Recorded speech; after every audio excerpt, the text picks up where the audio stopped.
Hi, my name is Randy Carcano, and I'm here with my daughter, who may chime in with a few questions as we talk about the book that I just read, Keep Sharp by Sanjay Gupta. Woohoo! Okay, so Mom, tell us what prompted you to read this book.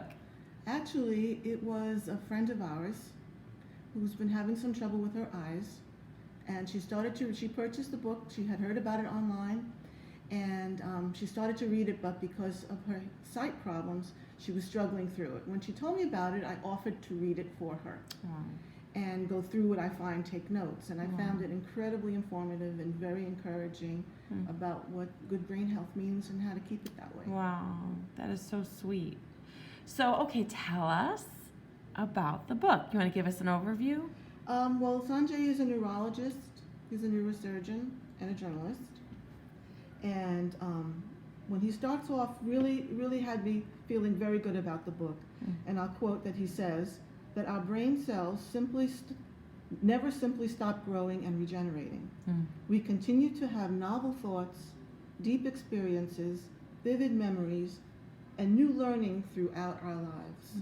There is plenty of evidence that we could nurture the birth of new brain cells and even increase the size of our brains. Wow. That's something people need to hear. Oh my gosh. Need to know. Yeah. So this book really isn't just about recognizing brain disease. It's about making your brain as sharp as it can be at any age. Wow. Now, I love this because I know the next section, right, he tells you about some myths. Right. And so tell us about the myths, and then I'm going to ask you for your favorite ones. Okay. So people have ideas and notions and preconceived conceptions about, the brain. And he says, well, there's a few out there that I'm going to say that are just not true. And he calls them destructive myths. Okay. One of them is called the brain remains a complete mystery. It's not a mystery, no longer. Research has identified parts of the brain responsible for emotions, thinking, moving, areas of the brain responsible for depression, obsessive-compulsive disorders, addiction. That's amazing. It's technology research. Yeah. And that was the one where I was thinking, so he's not just saying that they can identify areas associated with these conditions, because that I've heard. But this is saying they can now identify areas of the brain responsible. Correct. They're absolutely responsible for these conditions. Wow. That was one myth he wanted to dispel. Wow. Another is older people are doomed to forget things. It says it's not necessarily so. Some memory may decline with age, but when you employ good activities and good strategies, it may not happen for you. Wow. Right? How many people need to hear that? Yeah, lots of people need to be able to know that. Dementia is inevitable with old age. Dementia is not a normal part of aging. It's a disease. So it can be slowed down and even avoided in some circumstances when you know the right activities to perform. Right. So dispel that myth. Dementia, you don't automatically get dementia because you're 80 years old. Wow. Wow. And so that's what the rest, like the whole book is kind of about, right? In general, it covers many subjects like that. Okay. Older people cannot learn new things. Can't teach an old dog new tricks. Not true. Okay, it's absolutely not true. Learning can happen at any age, and he talks about how to do that. Wow. We only use 10% of our brains, according to Sanjay. We use about 90% of our brain almost all the time. Wow. Right? There's advanced technology scans that show much of the brain is engaged at all the time, performing simple tasks, repairing injuries. You cut yourself, you're not aware that your body is repairing it, but your brain is actually working on that. Right. Speaking, language, movement, emotion, sensory perception, aware of heat, cold, hunger, thirst.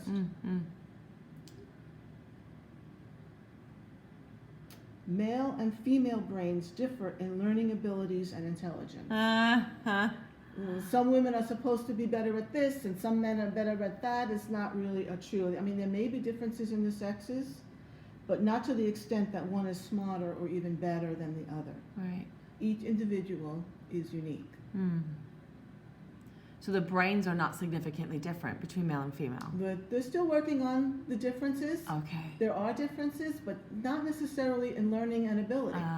Okay. That's where he says that's not true. Some men are good at things that many women are good at, and Right. some women are vice versa. And we're seeing more Yeah. of that in today's more Absolutely. open society. Right.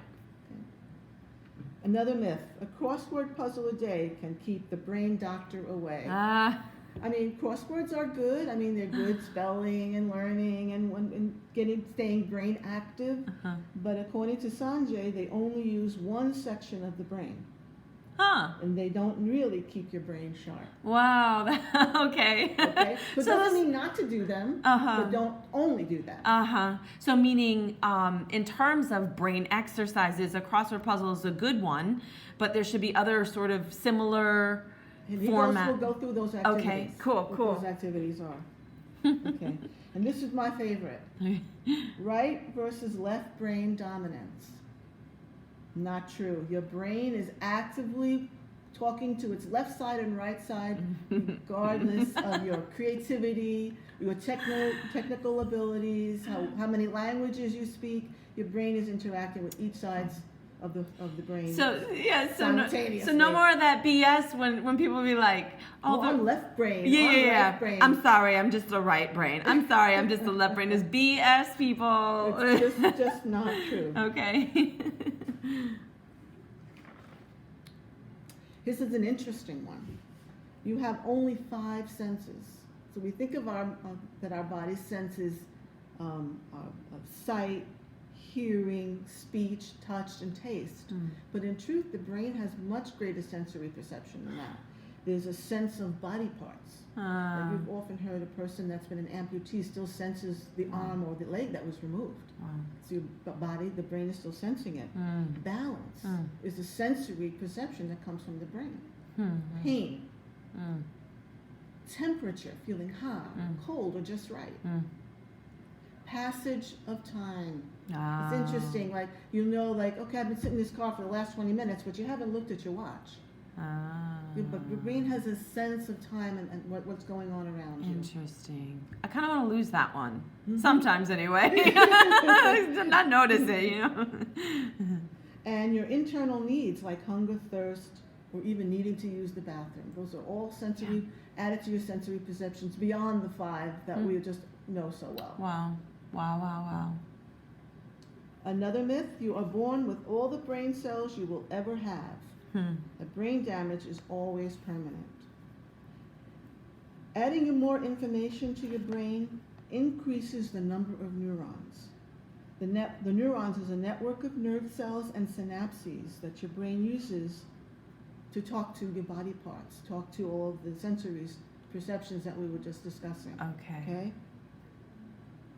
The brain can generate new brain cells under the right circumstances, and we'll get through what those circumstances Yes. are. Okay?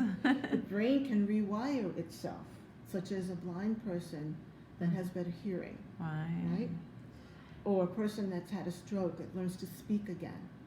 So the brain has figured out how to speak, getting around the damaged brain cell. Wow. So the brain just has to learn like a new pathway if there's damage. Oh, that's so interesting. Right. So you have to have brain cells to be able to do that. You don't Okay, just lose them all, and your brain damage is permanent. Okay. That's the end of the disruptive myths. Then he goes on to how to keep your brain sharp, and these are the actual activities to use.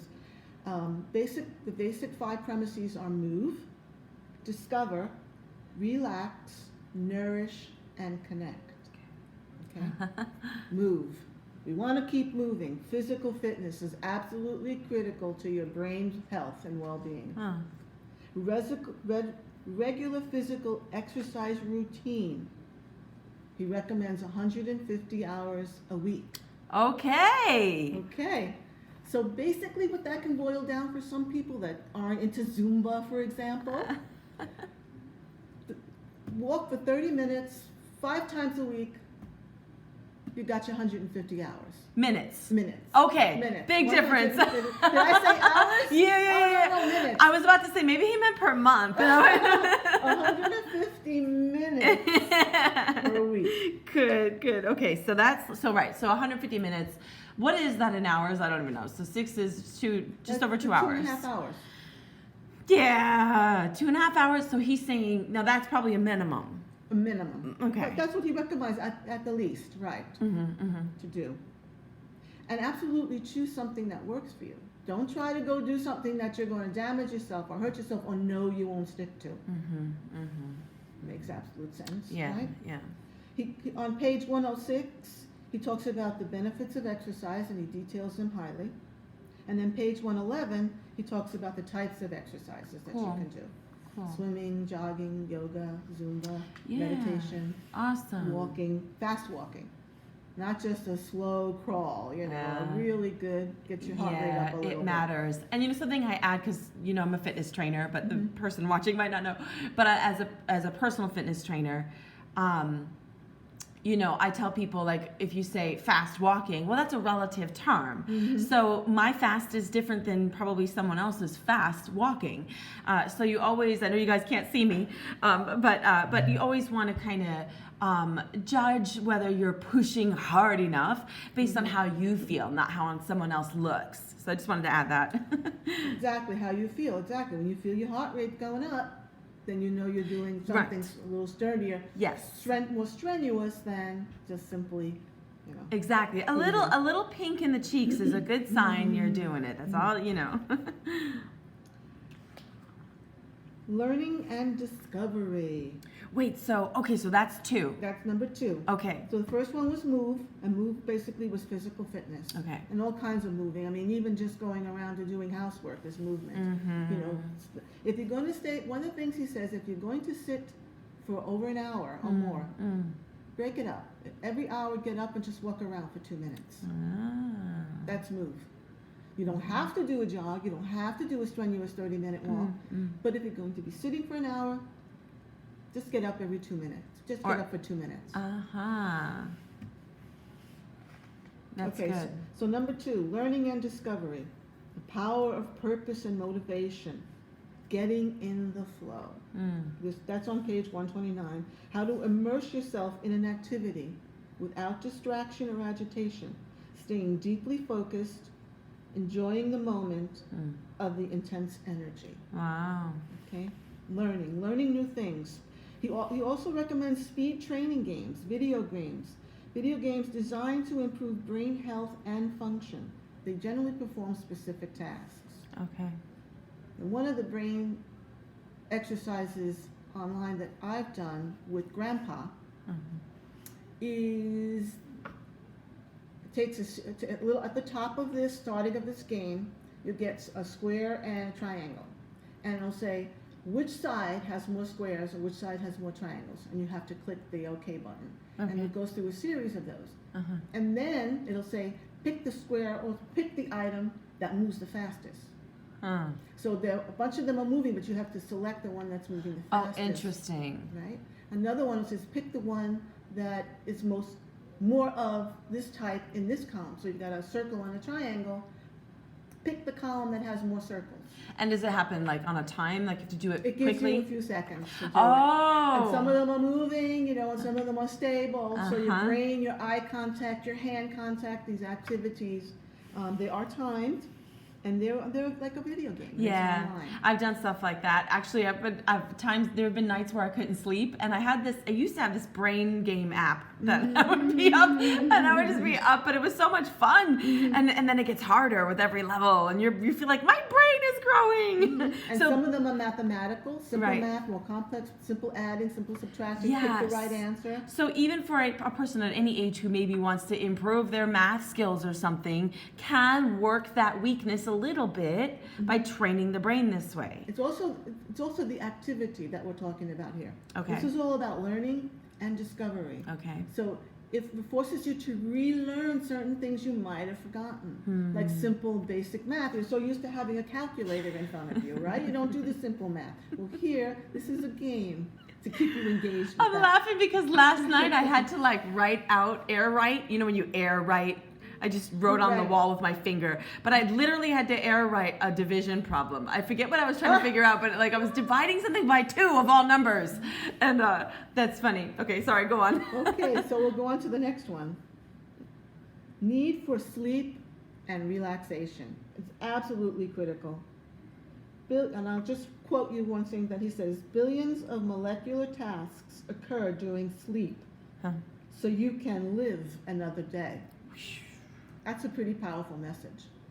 In order to live and live well, you need the proper amount of sleep and even relaxation. So if you're constantly running, then you plop down, and then you get up and you start running and doing things again. It's not brain healthy. Wow, so sleep does not replace relaxation. No. And vice versa. He makes a statement that says inadequate sleep causes inflammation in the body. You're not even aware of it. Sometimes you wake up and you're kind of achy, you don't even know why. Did you sleep well? Wow. Were you resting enough yet the day before? It inflames your body parts, especially if you're prone to things like arthritis. It's going to inflame those kinds of things. So it'll make something like that worse. He talks about limiting naps to early afternoon only and never more than 30 minutes in order to get a good sleep, a good night's sleep. For relaxation, mental well-being, he has specific recommendations on how to do that on pages 151 through 155. He even learned meditation, which was fascinating, with the Dalai Lama. Oh, wow. He couldn't do it on his own, and this man has traveled the world, and he actually met with the Dalai Lama at his place in the mountains, Wow. where he learned to do meditation. So if it's an option for you, it's a good way to get relaxed. Meditation, not going to Tibet and living with the Dalai Lama. I live there. Did you see my face for a second? I was like, you need an option. Okay. And really critical for sleep, stick to a bedtime schedule, and absolutely turn off all the mechanicals 30 minutes before bedtime. All your mechanicals, your games, your TV, your iPad, your phone. What? You mean what if I want to read my book before I go to Reading bed? is good. But what if it's on my Kindle? No, not on a mechanical. Is it the blue light? Maybe it is. I didn't Okay. remember reading that part, but it could have been. Yeah. A well-rested brain is a healthy brain. So Yeah. that's how he concludes the need for sleep and relaxation. That's good. But turn those technologies off 30 minutes before bedtime. Think of something else you could do. Don't wash up till just before bedtime. Don't get into your PJs just before bedtime. That's good. Use things that you might do in the morning, do them at the night before. And sometimes I'm making oatmeal in the morning. Now I kind of set up all the ingredients outside, Oh, out by nice. the pot, just to give myself 30 minutes, no TV, Sometimes I did what you used to do. Sometimes I'm not really sleepy, so I'll go and I'll play one of my favorite games until I'm sleepy. But that doesn't make you restful. Right, no, it doesn't. It always got me wired. That's why I don't do it anymore. 30 minutes before bedtime. Turn it all off. That's good. Another key, Okay, so that was the third? Or that was the third item. third, okay. The fourth item is food and nutrition. My favorite. Nutrients. What's good for the brain? Specific veggies, leafy green vegetables, all kinds of vegetables, nuts, berries. Berries, there's lots of types of berries. Yeah. You got your blueberries, your strawberries, your raspberries, your blackberries. All of them are really good for brain health. Okay. Beans, whole grains, fish, particularly freshwater fish, Okay. poultry, olive oil, and if you want, wine, red wine specifically. Do you want to say why at all, or why red? He may have said why, but on page 172 he describes Okay. all the reasons for these particular items. And what's not good, nutritionally wise, is red meats, including red meat byproducts like bacon, butter, margarine, cheese, pastries, sweets, sugar, fried or fast foods. The usual it's like, kill me now. Right. It's all the usual suspects, Yeah, it really is. There's no surprise there to see what he doesn't recommend. But what I found interesting, something I hadn't realized before, is that duck, I would have thought duck to be a bird, be poultry. Yeah. But duck is red meat. Oh. Duck is considered red meat. So not recommended? Not recommended. It's in the not good for you red meat section. And he says that science supports these food groups, that they are proven for brain health. Wow. So scientific discoveries have this is not just a few people getting together and whimsically putting some ideas together. Scientifically has been proven. And also eat this way, it reduces heart issues.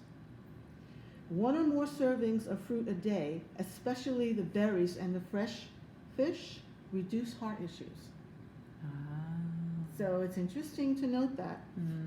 Hydrate. Drink instead of eat.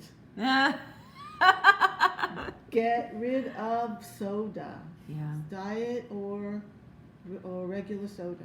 Okay. He says coffee and tea are good. Okay. Coffee and tea are fine. I'm noticing a pattern because a lot of the foods you're mentioning and beverages are high antioxidant. And polyphenol. Berries are like that, and that's cool. Another interesting fact, supplements do not take the place of real food. No known dietary supplement improves memory or prevents dementia. No known dietary supplement has been proven to improve your memory or prevent dementia. So there's a lot of supplements out there that say that they do. And all forms of health, eyes versus, your hearing and your heart. I wonder. There's no real proving that someone there's some just very clever marketing out there on some of this stuff, and it's not necessarily been proven scientifically. And yet we know that certain nutrients do feed the brain. So like omega-3 oils from marine sources, like fish, like that affects your brain, that nourishes your brain. So if you supplemented omega-3, you would think then that it's contributing to your overall nourishment, right? According to Sanjay, it doesn't. It has to be food. That's what he's saying. That's what he's saying. Wow. Exactly. Okay. So good fiber, he talks about the good fibers: oats, peas, beans, apples, and carrots, citrus fruits, and green beans. Apparently have a great deal of fiber in them. Yes. Okay. And one fantastic nutrient, turmeric. Now he talks about turmeric, and I'll just briefly tell you that it's an antioxidant, an anti-inflammatory, an antifungal, and an antibacterial. Add it to everything you eat. I just recently bought turmeric, and it's very, very lightly flavored. It really doesn't change the flavor of your favorite food. That was a good one. That was a good brain exercise there. It really doesn't change the flavor of your food. But it's mild. It provides you with all this nutritional benefits. So it's worth it. Yeah. I got the turmeric in the powdered form. Well, you have the essential oil too, don't you? I do it as an essential oil. And do you take that internally that way, or you apply it? You do. I have the doTERRA essential oil that has dual action. It's a dual action component to it. So you could take one and it supplies you with a full day's supply all day long. So doTERRA has that. The gel, the capsules. Right, the capsule. Okay. It actually has the doTERRA oil and then the doTERRA powder. Turmeric. Gotcha. Because there's different properties. Gotcha. That makes sense. Cool, very cool. Okay, another very important aspect of keeping your brain sharp, relationships. Good relationships help to delay mental and physical decline. Stick to your loved ones. If it's and he says it doesn't matter how you connect with them. Whatever way you phone, iPad, social networking, all those ways, connect with your loved ones. Connect regularly with family, friends, and community. Volunteer. Get involved. So it's the opposite of what happened in 2020 and since then still, where a lot of people of that age group were actually deliberately isolated, aka quarantined, and many have yet to come out of that. And I could tell you personally that my own dad suffered tremendously under this quarantine. He was no longer active, watching TV all day long, He would go to and play bingo frequently, and go out for dinners and shopping. All that stopped, and his health declined. Yeah. You could actually see it declining. Yeah. That connection thing, even like you said, I like that you said, even if it's calls, he could have had more calls and got connected. Call. Right. Right. But the mindset became so focused on isolation. Mm-hmm. So that's important. That's really, really key then. Wow. That's what he says. Use whatever resources you have to connect. Internet, email, social network, the phone, whatever. Wow. Whatever it takes. And in our particular community here in Las Vegas, in Sun City, we have an elderly population, 55 and older, and I mean, I've gone to Zumba classes where 85 and 90-year-old women are stepping it up. Yeah. But the downside of that is that our community is always moving in and out. People leave, people pass away, family makes changes with them. So what he recommends is don't allow your social network to shrink. Because your friends are not there, or your family have passed away, whatever the reason, make new friends. Stay network involved, connected. Can you mention at all anything about what the negative impact is when you don't, specifically on that one? I could go to the book on page 197 for the full list of tips that he gives. Maybe just name a couple of that stand out to you. I'm curious. It's interesting to see how all the different... Well, he says it helps to delay mental and physical decline. Okay. So which means that you're having mental or physical decline by this inactivity. Okay, so that's interesting. So you know what I love about that? There's a Bible scripture that says, talks about iron sharpening iron. Okay? And that's always talking about relationship.